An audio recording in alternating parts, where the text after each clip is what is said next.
요즘 뭐 이게 최고 이런 얘기들이 이제 심심찮게 나오는데 네. 서울의 주택 종합 매매 가격 지수가 1.19%가 나왔는데 이게 9월이 0.58%였거든요.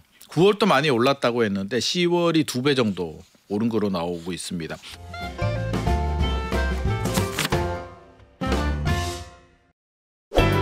한 주간의 집값 흐름과 부동산 소식, 부동산경제연구소 김임란 소장이 전합니다. 안녕하세요. 안녕하세요. 소장님, 15 대책이 발표된 지 이제 꽉 채워서 한 달이 지났거든요. 네. 그동안 우리 주택시장에 어떤 변화가 있었습니까? 한 달이 굉장히 긴 것 같습니다. 그러니까요. 저는 제 기분 한 2달 된 것 같은데. 저는 한 3개월 지난 것 같아요. 3개월? 네. 저보다 더 하신데 일단 한 달의 흐름을 좀 살펴보게 되면은요. 11호 대책 발표되기 전에 주간 서울의 주간 상승률이 0.54%였거든요. 상당히 높았는데 내려오긴 했습니다. 0.17%까지 내려왔는데 이게 결과만 보게 되면 상승률이 3분의 1 토막이 났다라고 효과 있는 거 아니에요? 효과가 있다라고 생각할 수도 네. 있는데 추세 흐름을 보게 되면 0.54에서 0.23%까지는 빠르게 내려왔거든요. 0.23에서 0.19, 0.17 굉장히 내려오는 속도가 갑자기 좀 완만한 흐름을 보여주고 있기 때문에 시장에서 좀 적응하는 것이 아닌가라는 반응들이 나오고 있는데 역시 서울에도 25개 구가 있는데 집값 상승을 주도했던 지역들은 역시나 좀 방어를 잘하고 있다라는 생각이 드는데요. 서초구는 11월 1주차가 0.16%였는데요. 네. 11월 2주차는 0.2%로 오히려 0.04%포인트 상승폭이 확대가 됐고요. 송파구는 0.43에서 0.47%, 성동구는 0.29에서 0.37%, 분당은 0.59에서 0.58이니까 상승을 주도했던 지역들은 의외로 이것 봐라, 이거 좀 버티네? 그러네요. 오히려 오르기도 하고. 오히려 반등도 하고 있는 상황이고요. 반대로 좀 억울하게 묶인 지역들 많이 안 올랐던 노원구 같은 경우는 0.03에서 0.01%로 오히려 상승폭이 축소가 돼서 조만간에 하락 전환이 될 수도 있습니다. 그래서 지역별로 온도 차이가 좀 굉장히 크다는 거고요. 인천은 0.05에서 0.04%인데 11호 대책 발표되기 전보다는 상승률이 조금 올라가긴 했습니다만 네. 서구가 0.08%, 청라, 원당동 쪽이 좀 상승을 주도하고 있는 것 같고요. 경기도는 평택시는 마이너스 0.22%입니다. 상당히 좋지 않고요. 파주시 마이너스 0.11%인데 분당, 과천시는 높은 상승률을 기록하고 있기 때문에 역시 수도권 지역들도 지역에 따라서 선호도에 따라서 상승률의 온도 차이는 극명하게 갈려지고 있습니다. 야, 송파구도 그렇지만 성남 분당구는 여전히 0.58이니까 그러니까요. 0.6에 가깝네요. 근데 분당은 처음으로 또 규제 지역으로 묶였거든요. 네. 토지거래가 구역까지 묶였음에도 불구하고 생각보다 이게 잘 내려오지 않고 있는 상황입니다. 근데 주간 통계를 보니까 이게 원래는 잡으려던 지역이 여기가 아닌데 그렇죠. 왜 네. 이 지역이 빠지고 잡으려고 했던 곳은 다시 올랐을까? 이게 맞나? 이런 생각이 드네요. 네네. 지금 통계를 보면 그렇고요. 지금 풍선 효과가 생긴 지역들을 또 보게 되면 구리시가 0.52%에서 0.33%로 내려오긴 했습니다만 0.33은 여전히 굉장히 높은 수치죠. 숫자죠. 그렇죠. 네. 동탄신도시가 있는 화성시도 0.25%, 수원 권선구 0.21%까지 올라갔고요. 용인 기흥구도 0.3%입니다. 반면에 억울하게 묶인 지역들은 이제 좀 억울한데 제가 어제 인천 금단신도시 다녀왔거든요. 인천이 좀 궁금하더라고요. 네. 이게 동쪽은 풍선 효과가 생겨서 동탄, 구리 쪽에 가격이 올라가고 있는데 금단신도시가 아니까 의외로 이제 거래는 좀 되고 있는데 집값 가격은 아직도 작년 전고점을 회복하지는 못했습니다. 근데 좀 재밌는 게 전세 가격이 굉장히 높아요. 전세가 전용 84 같은 경우에 가장 인기 있는 단지가 매매 가격은 7억대인데 전세가 4억 5천까지 올랐습니다. 슬금슬금 작년에 3억 몇천이었는데 네. 이게 4억 5천까지 올라서 한 60% 된다는 얘기예요. 전세가율이 60% 네. 정도 됩니다. 그래서 왜 이런 현상이 발생하느냐. 이제 완전한 전세 시대인가 전세가 다시 전세는 아닌가라고 물어보니까 이것도 11호 대책의 영향인 것 같습니다. 뭐냐면 우리 6.27 대책 때 6.27 대책 때도 그렇고요. 소유권 이전 조건부 대출 전세 대출 막았잖아요. 그러니까 신규 입주 물량들이 많이 나오는데 여기에 대출이 전세 세입자들이 대출이 안 나오다 보니까 기존에 살던 집을 그냥 눌러 앉아서 4년 지났잖아요. 돈을 올려주더라도 살던 집에 그냥 눌러 앉아 살다 보니까 신축 아파트가 저렴한데 대출이 안 나오니까 저렴한 전세를 못 가다 보니까 기존에 살고 있는데 돈을 어거지로 올려주고 있는 상황입니다. 그래서 이거는 정책이 좀 부작용이라는 좀 생각은 들고요. 이 부분에 대해서 좀 개선을 해줘야 우리 서민들의 주거 안정이 좀 더 도움이 되지 않을까 생각이 됩니다. 아니 그 사이에 그래서 15대책 이후에 한 달 동안 상황을 저희가 쭉 점검을 해봤는데 10월에 서울 아파트 매매 가격을 봤더니 큰 폭으로 올랐다. 7년 사이에 최고치를 기록했다. 이런 통계도 나왔네요. 네네. 뭐 우리가 예상했듯이 10월이 많이 올랐다는 건 우리가 이제 직관적으로도 알고 있는데 통계로도 잡힙니다. 한국부동산원에서 10월 전국 주택가격 동향 조사를 했는데요. 요즘 뭐 이게 최고 이런 얘기들이 이제 심심찮게 나오는데 네. 서울의 주택 종합 매매 가격 지수가 1.19%가 나왔는데 이게 9월이 0.58%였거든요. 9월도 많이 올랐다고 했는데 10월이 2배 정도 오른 거로 나오고 있습니다. 6.27 대책 발표될 때 이제 6월 상승률이 이제 굉장히 높았는데 네. 그때도 0.95%거든요. 그러니까 6월보다도 오히려 10월이 더 많이 올랐다라는 걸 우리가 통계 지표로도 알 수가 있고요. 2018년 9월 문재인 정부 시절에 네. 상승률이 1.25%니까 7년 1개월 만에 문재인 정부 때보다 집값이 더 올랐다. 이게 굉장히 좀 걱정되는 두려움을 느끼게 하는 대목인 것 같습니다. 역시 구별로 보게 되면 성동구, 송파구가 10월 상승 또 주도하고 있는 거고요. 전세 가격도 조금씩 올라가고 있는 상황입니다.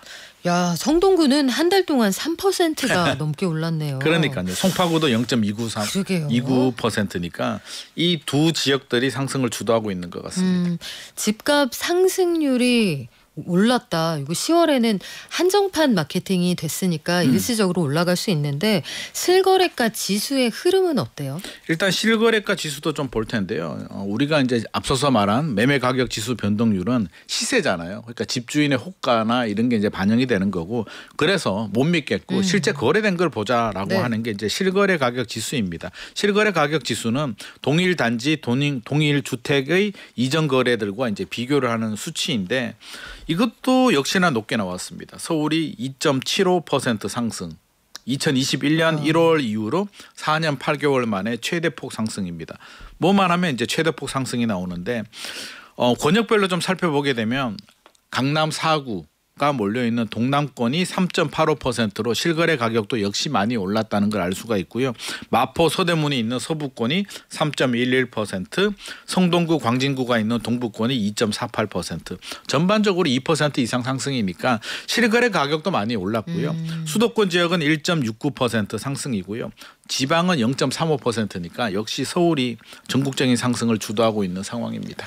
그러면 상승률하고 실거래가 지수는 현재 이렇게 움직이고 있다. 보여주는 거지만 통계니까 이거는 지나간 상황이잖아요. 그렇죠. 현재가 아니라 지나간 상황을 종합하는 건데 주택 매매 심리 지수라는 건 사람들이 어떻게 마음을 먹고 있느냐라서 요 선행 지표잖아요. 그렇죠. 거래 전에 사람들 마음을 딱 진단하는 건데 요거는 청진기 돼보니까 어떻습니까? 일단 관심법으로 관심법. 심리를 딱 뚫어보게 되면 이게 굉장히 중요하잖아요. 앞으로의 집값 향배를 그렇죠. 결정하잖아요. 심리가 얼어붙게 되면 앞으로 집을 안 사게 된다는 건데 이게 소비자 심리 지수거든요. 국토연구원에서 발표를 하는데 어떻게 보냐면 전국의 152개 지역의 중개업소와 일반 가구를 이제 조사를 하는데 숫자가 100이 넘어가게 되면 이제 가격이 올라가는 겁니다. 그래서 115가 넘어가게 되면 상승 국면이라고 하고요. 95 아래로 내려오게 되면 한강 국면이라고 하는데 전국의 소비자 심리 지수는 120.8로 상승인데 야 전국이 무슨 의미가 있냐 뭐 전국 전국 점수는 의미 없다 우리 지역이 중요하다라고 할 수도 있는데 서울은 137.5 완전한 상승입니다. 그래서 서울이 상승을 주도하고 있다는 게 한 번 더 심리지수에서도 잡히고요. 수도권이 127 인천은 108.9입니다. 경기도는 124.9 비수도권은 113.2니까 재밌는 건 비수도권도 슬금슬금 115에 가까워지고 있습니다. 그래서 최근에 바닥을 좀 찍었다라는 부분이 심리지수에서도 반영이 되고 있는 거고요. 역시 서울이 137.5라는 얘기는 서울 불패 핵심 지역 불패 현상이 심리에도 그대로 반영이 되고 있습니다. 이게 그 최근에 나온 정부 통계를 봐도 고위공직자 절반이 다주택이고 서울집 40%가 강남 3구에 집중이 돼 있고 이게 4급 이상 공무원하고 국회의원 등 2,581명을 분석한 거거든요. 그러니까 고위 관료 평균적으로 두 채 가까이 가지고 있고 소유주택 30%가 서울에 있다. 세 채 이상 가지고 있는 공직자도 20%에 가깝다. 아니 강남구청장님은 집을 42채나 갖고 계세요. 아 진짜요? 아유, 야 그게 가능한가? 엄청난 통계가 나와 있는데 42채면 엑셀로 관리하기도 어려울 것 같은데. 아니 최근 서울에서 유독 송파구 상승이 눈에 띄는 것 같아요. 아까도 숫자에서 계속 언급이 되는데 네. 강남 3구 중에서 송파구의 상승폭이 유독 크다. 이게 무슨 이유가 있어요? 일단 송파구가 모든 지표에서 모든 게 다 송파구로 가르치고 있습니다. 아니 강남 3구인데 서초구 강남구도 아니고 물론 서초구 강남구가 집값은 비쌉니다만 송파구가 상승률은 높고요. 서울시 부동산 정보광장에 따르면 송파구의 평균 매매 금액, 그러니까 평균이잖아요. 평균이 20억이 넘었습니다. 송파구가 20억 1,238만 원으로 평균이 이렇게 넘었는데 이게 작년 10월만 하더라도 17억 2,300만 원이었거든요. 그러니까 이게 거의 한 1년 만에 몇 억이 올랐나요? 거의 한 2억 이상? 와. 2억 8천만 원 정도 올라갔으니까 송파구가 최근 1년 사이에 집값이 굉장히 많이 올랐다는 걸 알 수가 있는데 그러면 왜 송파구가 이렇게 올랐을까? 그러니까 사람들이 흔히 생각할 때는 강남구, 서초구가 더 비쌀 것 같거든요. 더 비싸죠. 더 비싼데 네. 이제 원베일리를 비롯해서 압구정, 반포 쪽이 집값이 쭉 치고 올라가니까 송파구는 우리도 키를 맞춰야 되지 않겠어? 강남 3구야라고 해서 키 맞추기 현상들이 이제 발생을 하면서 많이 따라 붙었는데 송파구는 잠실 주변으로 해서 뭐 핵심 대장 지역들 우리가 엘리트라고 하는데 앨리스 리센츠 아파트들이 있고요. 그 옆에 뭐 잠실 르엘이라든지 잠레아, 잠실 레미안 아이파크 신축 아파트들이 상승을 주도하고 있는데 또 재밌는 건 이 핵심 지역에서 동떨어진 지역들 있잖아요. 거여, 마천 쪽도 네.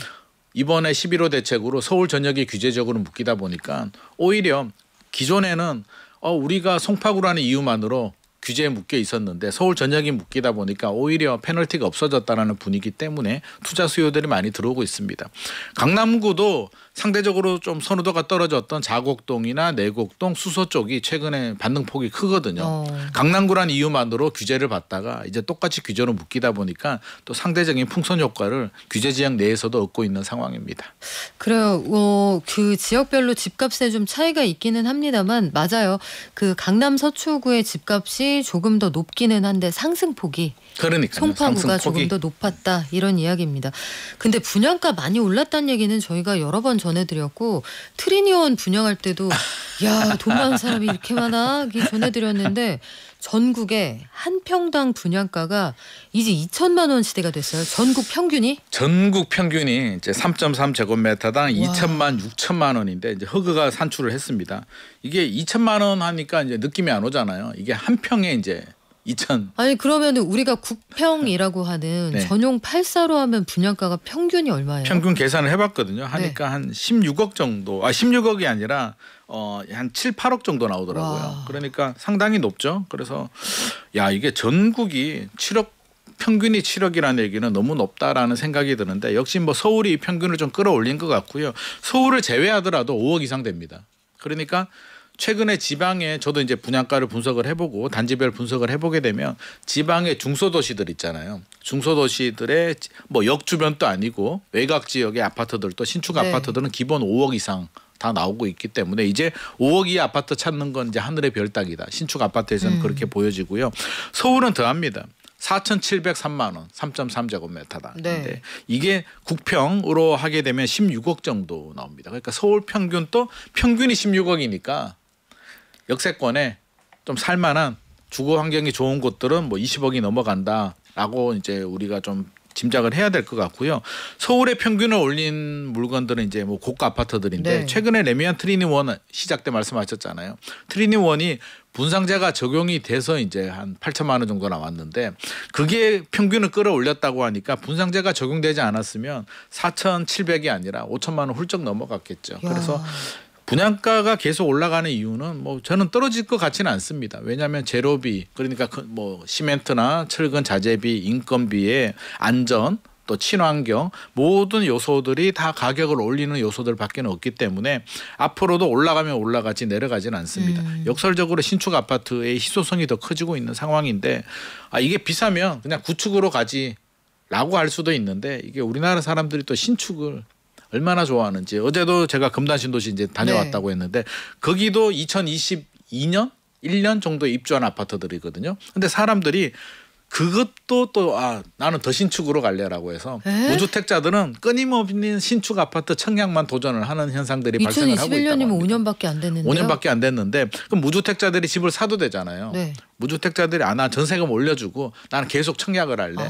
신축 아파트만 분양을 받을래라는 전략을 사용하고 있어서 우리가 신축 아파트를 너무 선호하는 것은 아닌가 스스로 한번 좀 돌아볼 필요도 있을 것 같습니다. 이게 뭐 청약 로또 계속 이런 얘기가 나오니까 그런 얘기가 나와서 그런 것 같기도 한데 우리 보현님이 분양가가 너무 높아서 청약이 돼도 못 들어간다는 사람들 있더라고요 하셨고 그럼요. 아까 희정님도 당첨돼도 이게 뭐 대출도 안 되고 들어갈 방법이 없습니다 얘기해 주시는데 그렇습니다. 월세 시대라는 얘기도 많이 나와요. 이제 서울 주택이 매매 시장하고 월세 시장으로 양분될 거다 이런 얘기가 나오는데 서울 주택의 월세 가격도 통계를 내고 난 이래 최대 상승률을 기록했다고 합니다. 현황이 어떤가요? 요즘 뭐 조사 결과만 나오면 항상 최대라고 해가지고 이제 깜짝깜짝 놀라는데요. 한국부동산원에서 이제 주택 가격을 조사했는데 월세 상승이 0.53%입니다. 2015년 7월 통계 집계 이래로 가장 높은 상승을 기록하고 있습니다. 월세가 굉장히 가파르게 올라가고 있는데 월세가 올라가는 이유는 결국에는 이제 전세 가격은 올라가는데 전세 대출 규제가 되다 보니까 집을 사야 되는데 사기는 힘들고 결국에 이제 월세로 이제 등 떠밀려 나가는데 서울 아파트 평균 월세가 얼마인 줄 아십니까? 얼마예요? 146만 원이랍니다. 평균이 146만 원? 네네. 이게 몇 년 전만 하더라도 월세 100만 원 넘어가게 되면 강남이나 네. 마용성이겠지라고 생각을 했는데 이제 평균이 146만 원이니까 2020년이 112만 원이거든요. 5년 만에 월세가 30% 정도 올라갔습니다. 야, 혹시 월급 만약에 한 300만 원 받으면 월세로 반 떼주면 생활이 되나요? 생활이 안 되죠. 그러니까요. 그래서 뭐 중위 소득을 보게 되면 4인 가족 중위 소득이 609만 원 정도 되거든요. 서울이. 그러면 그럼에도 불구하고 한 25% 정도는 월세로 나가게 되니까 현실적으로 생활이 안 되고요. 609만 원 또 중위소득이니까 아주 돈 많은 사람하고 평균을 내서 그렇지 실제로 600만 원 하기 쉽지 않거든요. 그래서 월세로 이게 나가게 되면 결국에는 내 집 마련의 꿈은 점점 멀어지죠. 우리가 집 살 때 보통 그러잖아요. 전세라는 종잣돈이 있으면 이거 가지고 이제 전세 살다가 집주인이 빌려서. 올려달라 그러면 내가 진짜 서러워서 내가 집 산다라고 해서 대출 받아서 집 사는데 지금 그 전략이 안 통하다 보니까 이제 월세로 점점 가고 있고 선진국으로 보게 되면 다 월세잖아요. 그래서 저는 안타깝지만 우리도 선진국으로 가게 되면서 결국에는 월세 시대로 진입하는 것이 아닌가 생각을 하게 됩니다. 그래요. 이게 어느 나라건 선진국에서 이 벌어서 직장인이 대출 없이 집 사기는 참 쉽지가 않다고는 그럼요. 하는데 우리는 단기간에 참 많이 올랐다 이런 생각이 드네요. 아니 그나저나 이 외국인이 이 사례가 너무 특이해요.